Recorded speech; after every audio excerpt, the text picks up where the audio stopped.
It's a case the press described as the most heavily reported missing person case in modern history. A 3-year-old girl just days shy of her 4th birthday vanishes from a holiday apartment in Portugal. Her 2-year-old twin siblings sleep soundly just feet away. There is no sign of a struggle, no forced entry. The window is open, the room is quiet, and the child is gone. What unfolded next was not just a frantic search, but an 18-year saga that would involve 3 separate national police investigations, controversial suspects, a toxic media war, and a cost of millions of pounds, all in the hunt for one missing child, Madeleine McCann. Welcome to Lost Traces. The investigation into what happened to Madeleine McCann became a global obsession, a mystery that exposed critical flaws in how we investigate, how we report, and how we consume tragedy. This case generated a literal economy of speculation, with significant earnings for tabloids and devastating costs for those involved. If you believe these complex stories need to be told with the facts, please like this video and subscribe to our channel. Your support helps fund the in-depth research these cases deserve. Our story begins at the Ocean Club Resort, in the quiet village of Praia da Luz in the Algarve, Portugal. It is Thursday, May 3, 2007, the second to last day of the McCann family's holiday. The parents, Kate and Gerry McCann, both physicians from Rothley, Leicestershire, are on holiday with their 3 children, 3-year-old Madeleine and her 2-year-old twins, Sean and Amelie. They are part of a larger group of friends and their children, a group that would become known to the press as the Tapas 7. The resort is an enclave of relaxation, a place where the relative wealth of British tourists buys them a sense of security. That evening, at approximately 8:30 p.m., Kate and Gerry McCann leave their children asleep in the ground floor apartment 5A. They join their friends for dinner at the resort's open-air tapas restaurant, located just 55 meters away, on the other side of a pool area. Throughout their holiday, the group had been using an informal system of checking on the children. A parent from the group would return to their respective apartments approximately every 30 to 40 minutes. It was a system predicated on the resort's perceived safety. But that trust was a vulnerability. The regularity of the checks created a predictable pattern, a window of opportunity that an observant individual could have exploited. Later witness statements gathered by police noted men behaving oddly near the apartment in the preceding days, suggesting a potential reconnaissance element.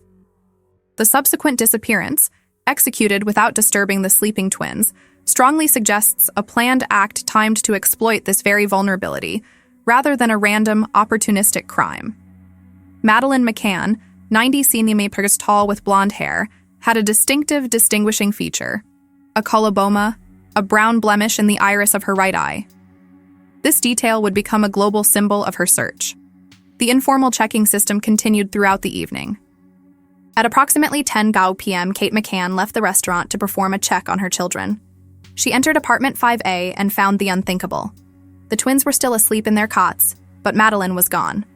The child's bed was empty, though her cuddle cat toy and blanket were still there. After a brief search of the apartment, Kate McCann ran back to the tapas restaurant screaming, "Madeleine's gone! Someone's taken her!" This immediate interpretation of the event as an abduction, rather than a case of a child wandering off, was a critical and defining moment. The alarm was raised immediately. At approximately 10:10 p.m., Gerry McCann sent a friend to the resort's reception desk to call the police.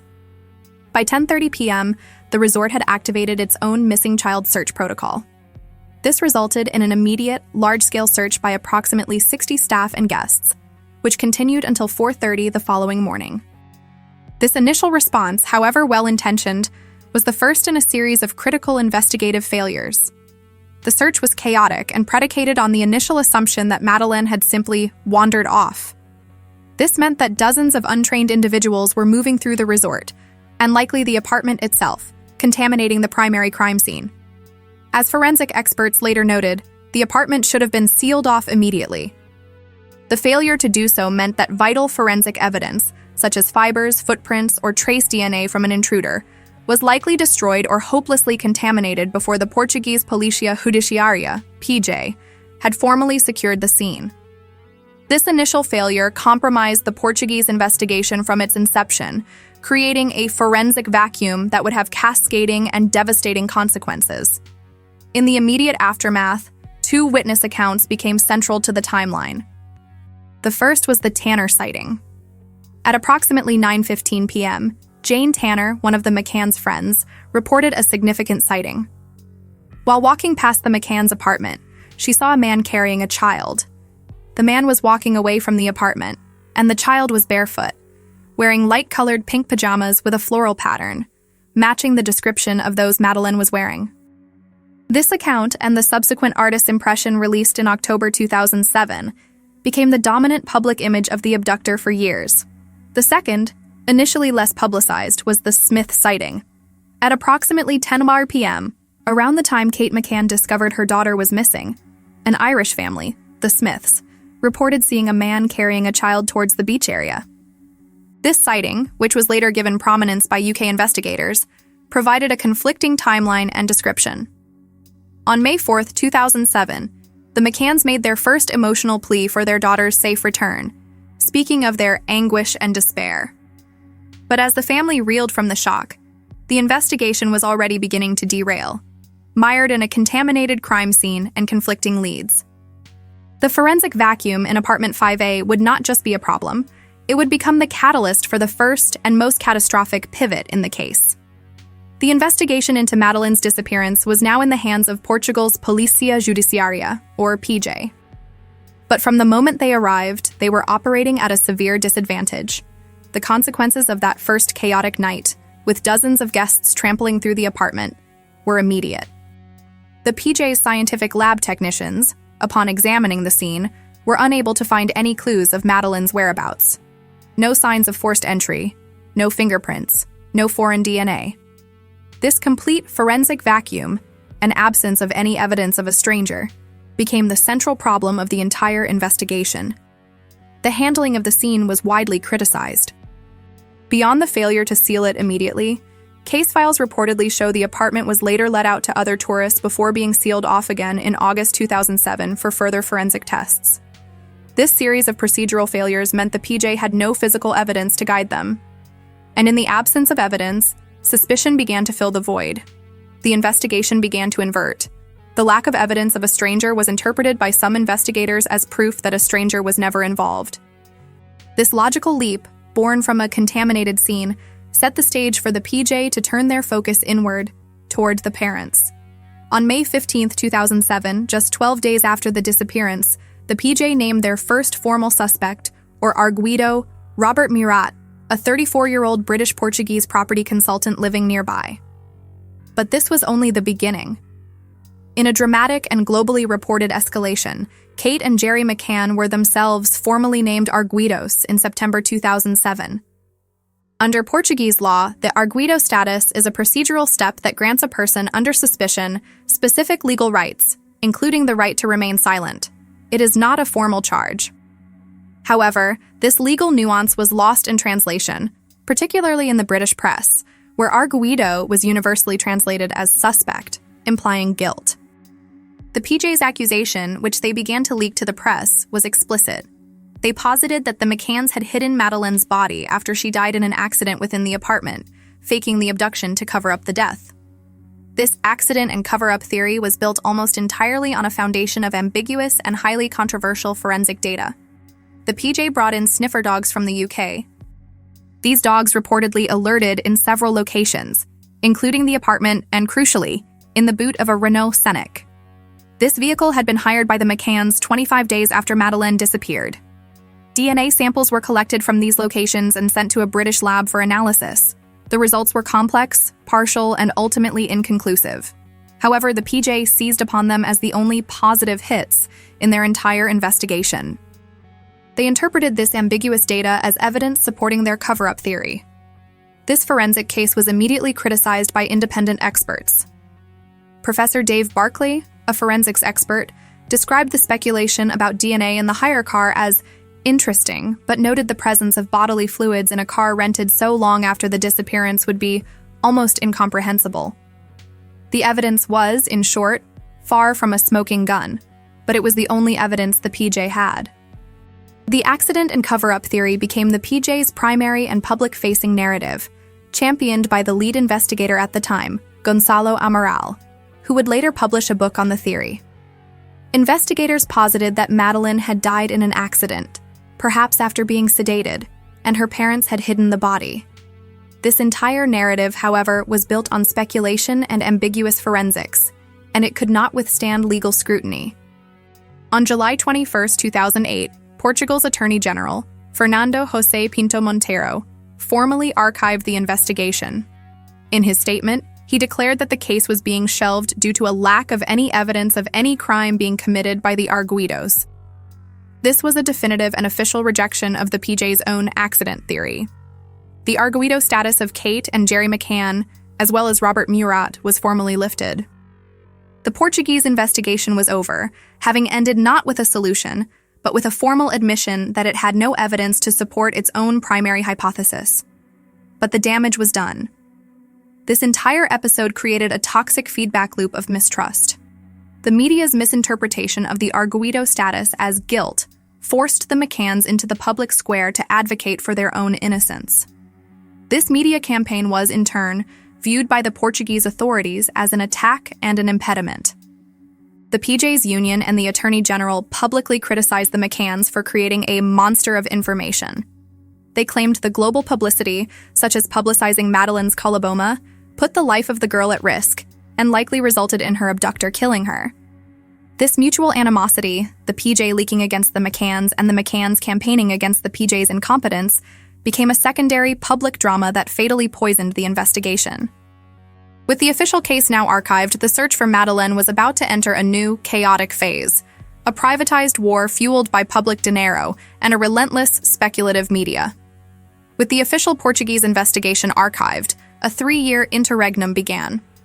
The case was effectively privatized.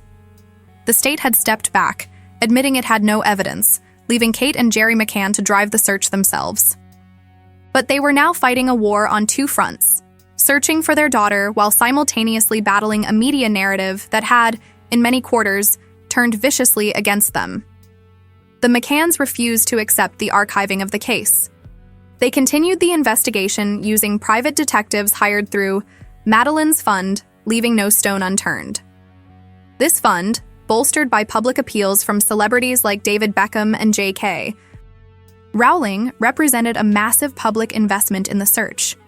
This influx of dinero, money, allowed them to maintain a global public awareness campaign, one that dwarfed the resources of many official police investigations. The economics of the search had shifted entirely from a state responsibility to a privately funded operation. The McCanns traveled to meet Pope Benedict XVI, released new, age-progressed images of what Madeleine might look like, and campaigned for a Europe-wide child abduction alert system. The private investigation, however, led to a chaotic stream of leads, including the investigation of a convicted pedophile who was in the Algarve at the time. But the fund's primary function was to maintain pressure. In May 2011, on Madeleine's 8th birthday, Kate McCann published a book, Madeleine, Our Daughter's Disappearance and the Continuing Search for Her. This was a calculated move, designed to refocus the narrative, raise funds, and most critically, pressure the British government to formally intervene. While the private search continued, the public battle was raging. This period cemented the case's status as a global media phenomenon. This engagement with the press was a high-risk strategy. The media coverage became a trial by media, where due process gave way to moral speculation about the McCanns' actions and motives.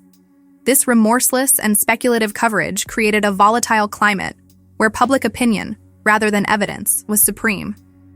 It fueled a toxic online ecosystem of truthers, armchair detectives, and anti-McCann conspiracy theorists, all operating under the assumption of guilt. This phenomenon, where media speculation provides the raw material for online harassment, has had a long and damaging legacy. Research has shown that some of the most offensive theories posted by users on Twitter reprised themes seen in the mainstream media. The ultimate expression of this toxic feedback loop occurred years later, with the case of Julia Wandelt, a Polish woman who, in 2023, ran an Instagram account with over 1 million followers claiming to be Madeleine McCann. She harassed the McCann family, sending messages to Kate McCann as Mum and demanding DNA tests. In November 2025, just this month, Wandelt was found guilty of harassing the McCann family and sentenced, culminating an 18-year cycle of media-fueled speculation and real-world harm. Facing this narrative, the McCanns used the legal system to fight back. They launched libel suits against Portuguese tabloids and began a long-running legal battle in Portugal against Gonçalo Amaral over his book, The Truth of the Lie. More significantly, in March 2008, they won a major victory in the British High Court. The Daily Express and Daily Star newspapers, which had published numerous articles suggesting the McCanns were involved, settled a $1 million libel case. This was a massive payout, a significant economic blow to the newspapers. They printed front-page apologies, acknowledging there was no evidence whatsoever to support the claims they had caused their daughter's death. This was a critical and public vindication. It was a turning point that helped pave the way for a formal British investigation, shifting the financial burden of the search back to the state. The McCann's campaign, culminating in the publication of Kate's book, was successful. The privatized and chaotic nature of the case had become a source of political and public pressure. In May 2011, at the request of the Home Secretary, London's Metropolitan Police formally agreed to intervene, bringing its particular expertise to the case. This was a crucial political act, reasserting state control over an investigation that had been left in a dangerous void. The era of private investigation was over. Operation Grange was about to begin. The launch of Operation Grange in May 2011 marked a profound shift in the case. The Metropolitan Police were not just assisting, they were effectively taking control, backed by significant UK government funding. Its mandate, in the first instance, was an investigative review. This cold case approach involved a meticulous, methodical review of all the investigations previously conducted, including the voluminous and chaotic files from the Portuguese PJ. In July 2013, the status of Operation Grange was upgraded from a review to a full active investigation, working with Portuguese authorities to pursue specific lines of inquiry. This has been a costly and lengthy operation, a clear signal of the state's investment in solving the case. Funded entirely by the UK Home Office through special grant funding, the expenditure for Operation Grange, as of late 2022, had reached nearly $13 million. This dinero, money, has been allocated in small, regular tranches, with a small team of officers, just 5, as of May 2023, demonstrating the operation's true function. Not a full-scale manhunt, but a cold case holding pattern, designed to methodically analyze data and liaise with other agencies. One of Operation Grange's first and most significant public acts was to cleanse the investigation of its foundational myths. In October 2013, the Met announced a major development. The Tanner sighting from 9:15 p.m. on the night of the disappearance was a red herring. For years, this image of a man carrying a child in pink pajamas had defined the abduction. Met detectives had identified and spoken to the man Jane Tanner saw. He was an uninvolved British tourist carrying his own daughter home from the Ocean Club's night creche. The child's pajamas even matched Tanner's report. With this single announcement, Operation Grange methodically dismantled one of the case's most enduring images, demonstrating a new, more rigorous approach and clearing the way for new theories. Directly and officially contradicting the PJ's archived accident theory, the senior investigating officer for Operation Grange announced that the Met was treating the disappearance as a criminal act by a stranger. The operation's primary hypotheses were twofold: either a planned abduction or a burglary gone wrong. The burglary gone wrong theory was pursued based on a rise in local burglaries at the time, suggesting an intruder may have been disturbed by Madeleine and panicked. This theory was, however, dismissed as absurd by Portuguese police figures, who pointed out that in a burglary, something is stolen. Not even a wallet disappeared, no television disappeared, nothing else disappeared. A child disappeared. Operation Grange was formally scaled back in 2015. However, it remains an active, funded investigation, pursuing what were described in 2017 as a small number of inquiries. Its primary role has evolved into one of support and liaison, working closely with Portuguese authorities. For several years, the investigation went quiet. The economic cost continued to rise, but the case grew cold once more. Then, in June 2020, the investigation was revolutionized by a stunning announcement, not from the UK or Portugal, but from prosecutors in Germany. The entire focus of the 13-year search was about to pivot, dramatically and unequivocally, toward one man. In June 2020, the 14-year-old cold case was struck by lightning. German prosecutors in Braunschweig, working with the Federal Criminal Police, BKA, announced they had identified a new prime suspect in the case, Christian Bruckner, a German national. This wasn't just a person of interest. This was, in their words, the man who did it. Bruckner is a convicted sex offender with a history of child sexual abuse. Crucially, Bruckner was not a stranger to Praia da Luz. He lived in the Algarve region for many years, between 1995 and 2007. His criminal history in the area was significant. In 2019, he was convicted of the brutal 2005 rape of a 72-year-old American woman in her Praia da Luz home, the same town just 18 months before Madeleine's disappearance. The German prosecutor Hans Christian Wolters made an unequivocal public statement. "We are sure that he is the murderer of Madeleine McCann." This dramatically shifted the official narrative, at least from the German perspective, from a missing person inquiry to a murder inquiry. The German case against Bruckner is not built on a single piece of definitive smoking gun evidence. It is a purely circumstantial case built on three pillars, a prosecutorial strategy that appears designed to generate new leads as much as to reflect an airtight case. First, the telecommunications data. This is the linchpin of the German case. On the night of May 3, 2007, a call was made to Bruckner's cell phone approximately 1 hour before Madeleine disappeared.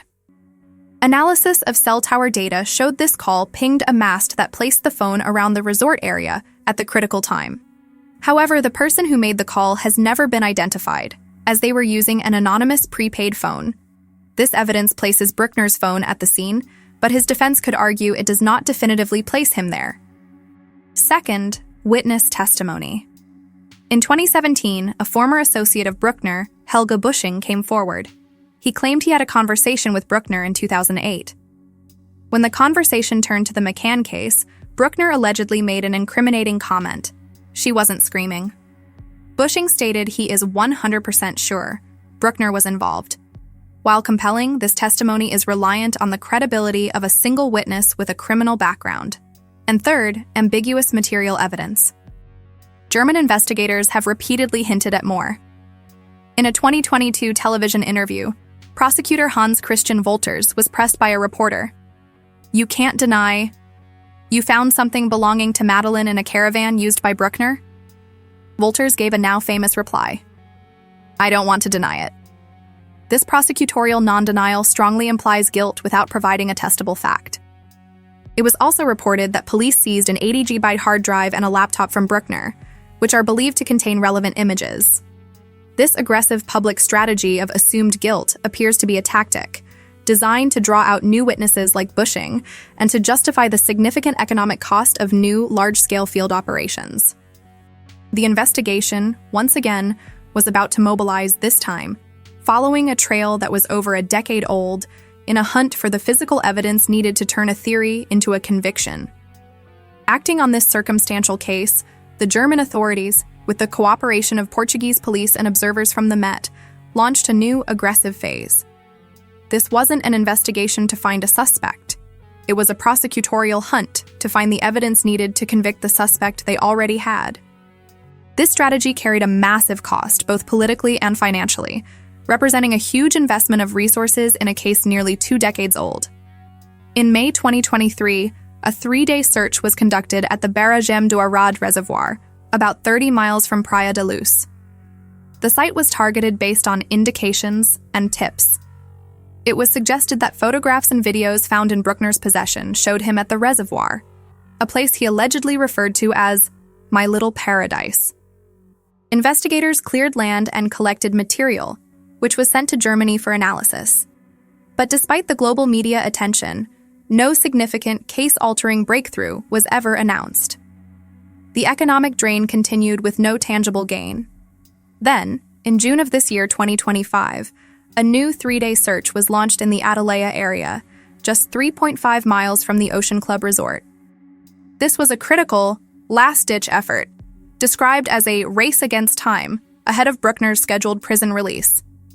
The operation was extensive, targeting 21 specific plots of land. It involved draining a well, clearing dense vegetation, and using ground-penetrating radar, all in a desperate hunt for the final piece of physical evidence, clothing, fibers, or human remains, needed to charge Bruckner. The search concluded on June 5, 2025, with no apparent breakthrough. Reports from the scene stated the findings were limited and included only animal bones. This failure to find the smoking gun was a critical blow to the German case. They had invested heavily in this final push, and it had yielded nothing. The failure marked the effective collapse of the German prosecutorial bubble. What followed was a rapid unraveling of their legal position, leading to the new, unstable, and legally complex landscape we are in today, in November 2025. As of today, November 2025, the investigation is in a state of jurisdictional limbo, and the man at the center of it all is free. Christian Bruckner has, to date, never been charged with any crime in relation to the disappearance of Madeleine McCann. He has consistently denied any involvement. The German case, built on such public certainty, has been hit by repeated setbacks. In October 2024, a court in Braunschweig acquitted Bruckner of a separate slate of sexual offense charges, citing insufficient evidence and unreliable witnesses. This was a blow to the prosecution's efforts to establish a pattern of behavior. Then, on September 17, 2025, Bruckner was released from prison after completing his full 7-year sentence for the 2005 rape. The prime suspect in the world's most famous missing person case is now a free man. And just this month, on November 10th, Bruckner won another legal victory. A higher German court overturned the travel ban that had been placed on him. While he remains under electronic monitoring, the court ruled that the residency stipulation interfered with his rights as an EU citizen to freedom of movement. He is now legally permitted to leave Germany. This new reality, a stalled German case and a mobile suspect, has forced the UK's hand. Bruckner had already dealt a blow to the British investigation in September, just before his release when he refused to speak with Met police investigators about his movements in Praia da Luz. In response, on the very day of Bruckner's release, Met Commissioner Mark Rowley announced a dramatic new strategy. The UK would explore extraditing Bruckner to the UK to stand trial for Madeleine's disappearance. The rationale is that the murder of a British subject abroad is an extraterritorial offense that, in certain circumstances, can be charged in the UK. This extradition gambit is a high-stakes, high-cost maneuver, representing a direct attempt by the Met to seize legal control of the case, but it is legally and diplomatically fraught. Germany, as a rule, does not extradite its own nationals to non-EU countries, and the post-Brexit UK is no longer part of the streamlined European arrest warrant system. So, this is where we are, 18 years on. The investigation is defined by its jurisdictional paralysis. Germany publicly maintains Bruckner as the murderer, but privately acknowledges a lack of sufficient evidence to file a charge. Their case is stalled. The UK's Operation Grange calls him the main suspect and is exploring a complex legal path to extradition. And in Portugal, the case remains open, but dormant, with Bruckner only holding the procedural title of arguido, a move made in 2022 in part to prevent the statute of limitations from expiring. The 18-year investigation into the disappearance of Madeleine McCann is a case study in the consequences of initial investigative failure, the power of a trial by media, and the paralyzing complexities of multi-jurisdictional policing. The case has been defined by 3 distinct, conflicting, and irreconcilable investigative narratives. First, the Portuguese Polícia Judiciária's accident and cover-up theory. This narrative was born from a forensic vacuum created by a contaminated crime scene. With no evidence of an intruder, investigators pivoted to a theory based on the misinterpretation of highly ambiguous DNA and sniffer dog data, a theory ultimately rejected and archived by Portugal's own Attorney General for a complete lack of evidence. Second, the UK's Operation Grange and its stranger abduction theory. This narrative was born from a methodical, cold case review that cost millions. Its first act was to cleanse the case file by debunking the long-held Tanner sighting. It re-established a criminal act by a stranger as the official UK hypothesis, and after a long period of quiet analysis, adopted the German suspect as its own primary lead. And third, the German BKA's targeted murder theory. This narrative is built entirely on a circumstantial case against one man, Christian Bruckner. It is based on a piece of cell phone data, a single witness of questionable credibility, and a high-confidence prosecutorial strategy that has, to date, failed to produce the evidence needed to file a single charge. The legacy of this case will be studied by law enforcement and media academics for decades. It is a definitive example of how a failure to secure a crime scene in the first 60 minutes can define and derail an investigation for the next 18 years. It has fundamentally altered the relationship between victims, police, and the press, demonstrating how a trial by media can create its own parallel and often harmful reality, as evidenced by the 2025 harassment conviction of Julia Wandelt. Ultimately, the case is trapped by its own central, agonizing conflict.